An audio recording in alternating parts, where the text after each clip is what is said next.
Hi guys! So, andito kami, nagka-camp.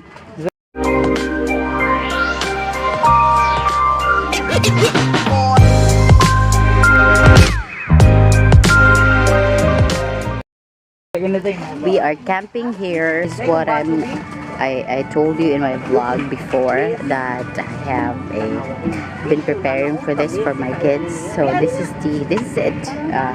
This is the small lot for them.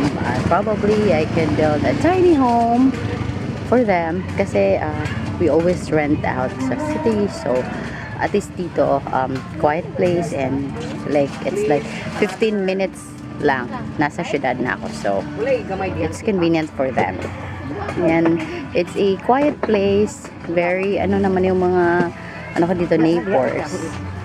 So ayan, nag-camp muna kami kasi wala pang pambahay. Nag-save muna.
So we are at the beach since the small lupa that we just bought is really close to the beach. So we decided to, this place isn't that far from our lupa. We decided to go here kasi may marine sanctuary. So after a quick tingin-tingin sa corals, dito naman kami we are going to wait for the sunset. We have a mat here and some snacks, so hintayin natin yung sunset, guys. Hey Duke, hey, what's that? Flippin'. Sun. Ang ganda. Parang COVID-free dito, guys. COVID cases here is rising again.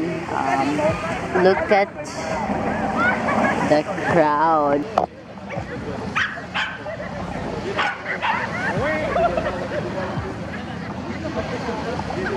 Anyway, I'm in no position to judge them. Kami din naman nasa beach. But we always keep, we don't really go out with random people. Itong iba din, nagpipiknik na sila. Which is good, right? Picnic lang, like, para iwas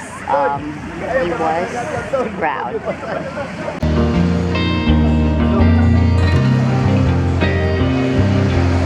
Itu tuh minta dulu sudah ya.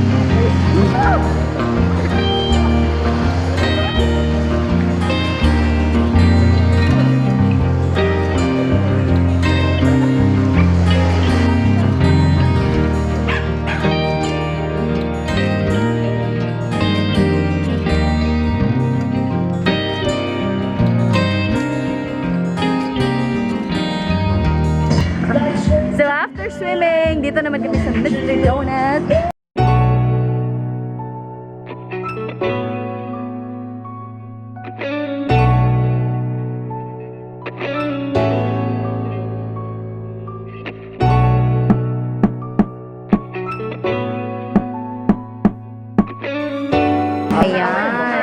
Nilibre kami ni Ate Queen. Kasi mayaman siya. Libre by Ate Queen. Pang dessert namin, guys. Kasi we want to, we want to try something sweet. Wala kaming dessert today. Whole day, walang dessert. So, we are parked here.